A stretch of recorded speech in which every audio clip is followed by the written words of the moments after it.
All right, what are the secondary processes? So this is the backbone of the veno-occlusive mechanism, which is the emissary veins. We have another 3 or 4 things that support this issue or increase it. The first important thing, the stage before the emissary veins is called the subtunical venous plexus. This is the stage where blood collects before reaching the emissary veins. These fine veins we talked about are a result of pressure between the tissues of the corpus cavernosum and its wall during the erection stage, causing obstruction to blood flow. So this is the second mechanism. The subtunical venous plexus is essentially compressed between the tissues of the corpus cavernosum and its wall, resulting in obstruction of blood flow and increasing blood retention in the penis. That was the second mechanism. The third mechanism relies on the fact that once the blood is out, it exits the corpus cavernosum through the emissary veins and pours into the deep dorsal vein via the circumflex veins. And then in deep dorsal vein, all these structures are surrounded by a layer of tough fascia. During erection, the penis swells and enlarges. These veins are compressed under this tough fascia layer between the corpus cavernosum and the fascia layer.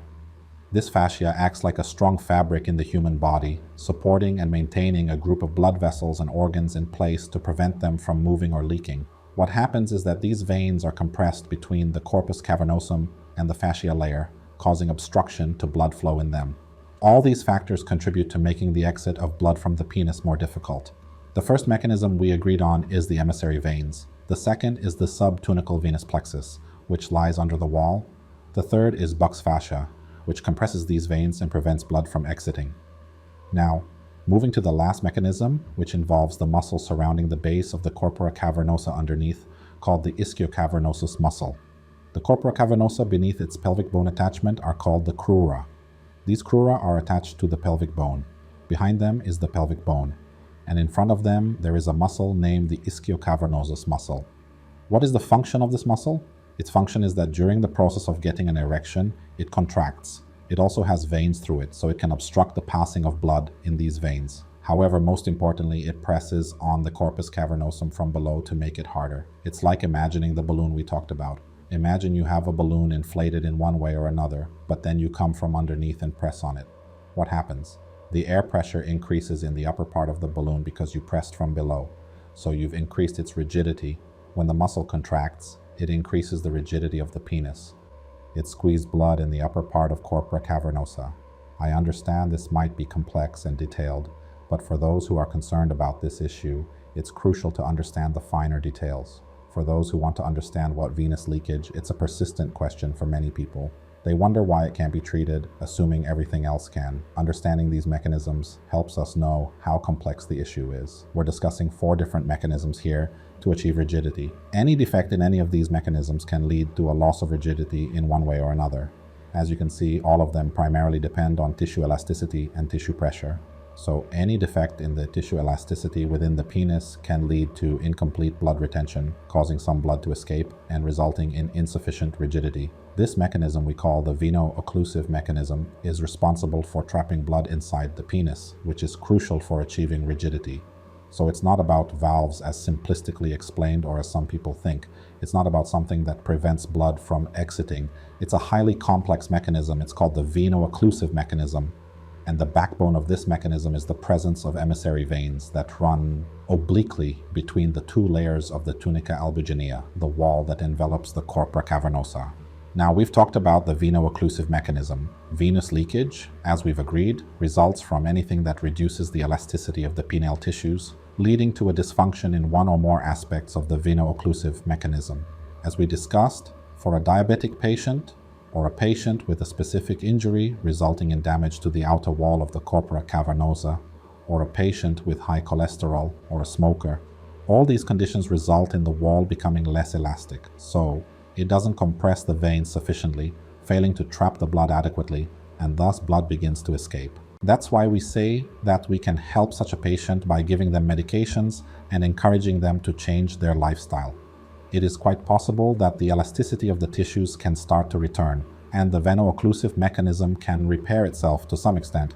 We're talking about the milder degrees of venous leakage. In more advanced stages, it would be difficult to repair it this way. However, we can at least limit the severity and help the patient who was not responding to treatment to start responding again. Now let's talk about the symptoms of venous leakage. We now understand what happens. A patient with venous leakage usually goes through several stages, and they may not realize that they have a condition, as once blood enters the penis during an erection, it should remain firm until the end of the sexual activity in a healthy individual.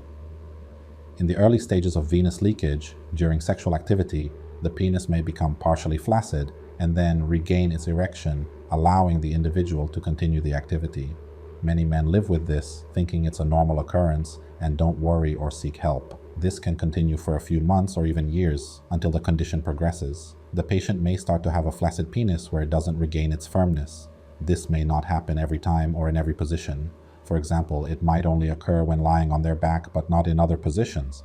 This is the second stage of venous leakage. In the third stage, the penis may become erect but not firm enough. There is some flaccidity, preventing it from being hard enough for penetration.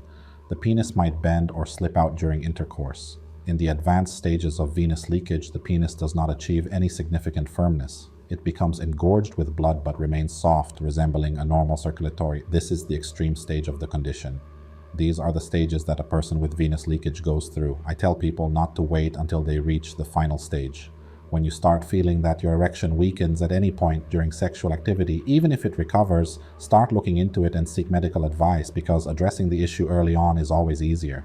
So these are the symptoms that a patient might experience. We've discussed the causes extensively: injuries to the penis, long-term diabetes, high cholesterol, smoking. Many factors can contribute, but we must not ignore that venous leakage in the end is related to what? The veins. It's a condition resulting from weak venous walls.